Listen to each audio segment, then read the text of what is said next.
नमस्कार, मी मयुरी आणि आपण पाहत आहात 7 स्टार न्यूज. कविता ही सहज सुचणारी गोष्ट नाही, ती काळजाला भिडल्यावरच जन्म घेते.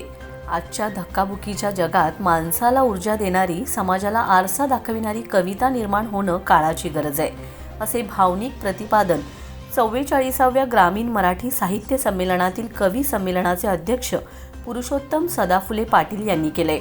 विटा येथे पार पडलेल्या या साहित्य संमेलनात बोलताना त्यांनी स्पष्ट शब्दात सांगितले की शेतकरी आणि कामगारांच्या वेदना, त्यांच्या जगण्यातील संघर्ष कवितेतून व्यक्त झाला पाहिजे.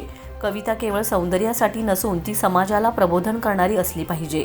नवोदित लेखक व कवींना व्यासपीठ देणारे विटा साहित्य संमेलन हे मराठी साहित्याच्या चळवळीचे जिवंत उदाहरण असल्याचं त्यांनी नमूद केले. हे संमेलन गेली अनेक वर्ष जपणाऱ्या रघुराज मेटकरी आणि संपूर्ण विटेकरांचं त्यांनी मनपूर्वक अभिनंदन केले. यावेळी माजी मंत्री अण्णासाहेब डांगे अप्पा यांनी आपल्या भाषणातून विट्याशी असलेले जिव्हाळ्याचं नातं उलगडलंय. विटा आणि माझं नातं फार जुनं आहे. मंत्री असताना मी विट्याला कृष्णेचं पाणी आणलं, तो विसर विटेकरांनी पडू देऊ नये, असे म्हणत त्यांनी उपस्थितांमध्ये भावनिक वातावरण निर्माण केले. साहित्य संमेलनातूनच नवे लेखक, कवी घडतात आणि हेच कवी मराठी भाषा व महाराष्ट्राचं नाव उज्ज्वल करतात, असेही ते म्हणालेत. गेली 44 वर्ष विट्याचे साहित्य संमेलन मराठी भाषेचा जागर करीत आहे, याचा अभिमान वाटतो, असेही त्यांनी ठामपणे सांगितले.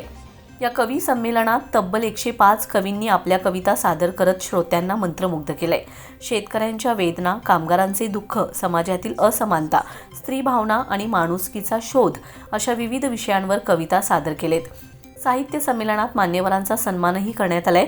प्राध्यापक डॉक्टर विठ्ठल हरिभाऊ जंबाले, युवराज कल्लाप्पा पाटील, प्राध्यापक डॉक्टर सुवर्णा हजारे डांगे, सौ सुवर्णा धनंजय चव्हाण गुंड आणि प्राध्यापक डॉक्टर किसन माने यांना राज्यस्तरीय साहित्य व शिक्षण क्षेत्रातील प्रतिष्ठित पुरस्कारांनी गौरविण्यात आले.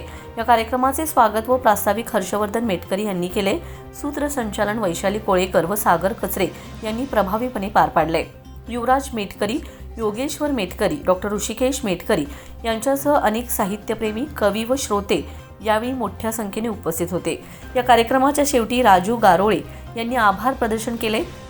44व्या वर्षाची परंपरा जपत कविता आणि विचारांच्या माध्यमातून समाजाला जागं करणारे विटा साहित्य संमेलन पुन्हा एकदा मराठी साहित्याच्या इतिहासात आपला ठसा उमटवून गेले. रमेश जाधव, 7 स्टार न्यूज, विटा.